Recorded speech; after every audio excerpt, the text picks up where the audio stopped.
قبر میں کیا ایسی حیات ہے جیسے اب ہم زندہ ہیں؟ جی نہیں، قبر کی حیات جو ہے وہ حیات برزخی ہے، حیات قبری ہے، حیات اخروی ہے، روح کے تعلق کے ساتھ زندہ ہے۔ اور رسول اللہ صلی اللہ علیہ وسلم کی ذات اقدس کے ساتھ روح کے جسم کا تعلق زیادہ قوی ہے، اس وجہ سے رسول اللہ صلی اللہ علیہ وسلم اپنی قبر میں زندہ بھی ہیں، قریب والے سلام بھی سنتے ہیں، اور قبر میں حدیث پاک میں حضور پاک نماز ادا فرماتے ہیں، کیونکہ نماز حضور پاک کی آنکھوں کی ٹھنڈک ہے۔ اور یہ نماز حضور پہ لازمی بھی نہیں ہے، یہ تلذذاً ہے، مزہ حاصل کرنے کے لیے۔ آپ کھانے کے بعد کسٹرڈ اس لیے نہیں کھاتے کہ آپ سیر ہو جائے، آپ تلذذاً کھاتے ہیں، مزہ اور راحت کے لیے کھاتے ہیں۔ تو یہ نماز بھی حضور پہ نفل ہے، تلذذاً پڑھتے ہیں، کوئی فرضاً نہیں پڑھتے۔ عقیدہ حیات النبی پر چند قرآنی آیات اور احادیث اور اس کی صحت کو بیان فرما دیں۔ عقیدہ حیات النبی پر آیات آپ نے دیکھنی ہو تو عقیدہ حیات النبی کورس میرے نام سے موجود ہے، آپ اس کورس کو کسی سے لے لیں، مجھ سے واٹس ایپ پہ آپ لے لیں، میں بھائی عبدالباسط بھائی عدنان کو دیتا ہوں، آپ ان سے لے لیں، آپ اس کو چھپوا لیں۔ 10 قرآن کی آیات ہیں اور 10 مفسرین کے حوالے ہیں، 10 حضور پاک کی حدیثیں ہیں اور 10 محدثین کی صحت ساتھ لکھی ہوئی ہے، تو اس کو آپ دیکھ لیں، ایسی بات نہیں ہے۔ فضائل اعمال کتاب پہ اعتراض کیا جاتا ہے کہ اس میں ضعیف حدیثیں ہیں، تو پھر کیا ہو گیا؟ ضعیف حدیثیں تو ابو داؤد میں بھی ہیں، ضعیف حدیثیں تو ابن ماجہ میں بھی ہیں، ضعیف حدیثیں تو جامع ترمذی میں بھی ہیں، تو پھر کیا کریں گے؟ ضعیف حدیث سنن نسائی میں اس کو نکال دیں گے؟ تو بھائی ضعیف حدیث کا کوئی حال تو ہوتا ہے نا، وہ حل کیا ہے؟ تو اس کے 2 حل ہیں۔ نمبر 1، اگر اس پر اجماع نہ ہو تو صرف فضائل میں پڑھو، تو اس لیے فضائل میں پڑھیں۔ اگر اس پہ اجماع ہو جائے تو اس کا بھی حل ہے، یحکم للحدیث بالصحۃ اذا تلقاہ الناس بالقبول وان لم یکن لہ اسناد صحیح۔ تدریب الراوی میں امام جلال الدین سیوطی فرماتے ہیں حدیث ضعیف و امت کا اجماع ہو جائے تو اس سے عقائد کے معاملے میں بھی تائید لی جا سکتی ہے۔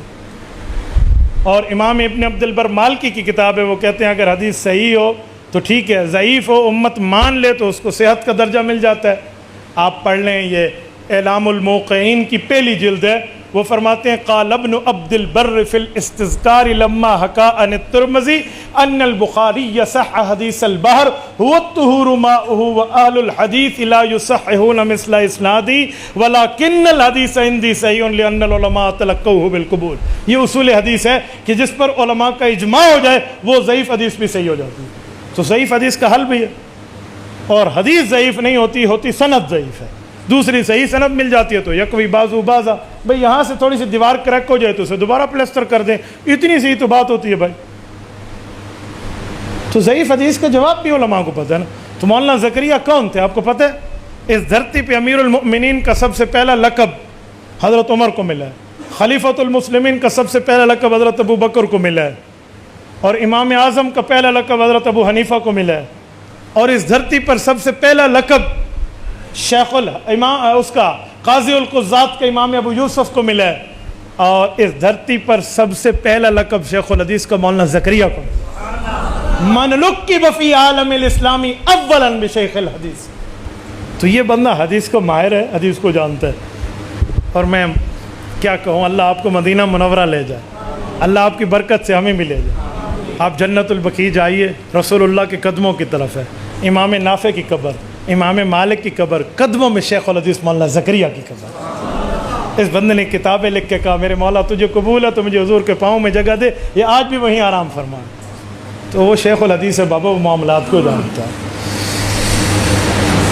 ایک آدمی کہتا ہے کہ مولانا زکریا کا دماغ کمزور ہو گیا تھا آخر عمر میں، تو حضرت زکریا نے کہا کہ آپ اس کو چھوڑ دیں، پھر فضائل اعمال لکھی، زیادہ تر ضعیف حدیث ہیں۔ یہ بندہ جھوٹ بولتا ہے، جھوٹ بول رہا ہے، سچ کے ساتھ جھوٹ ملا رہا ہے۔ فضائل اعمال کی بات نہیں تھی، فضائل میں اعمال میں ایک چھوٹے سے رسالہ ہے حکایات صحابہ، یہ اس کی بات ہے۔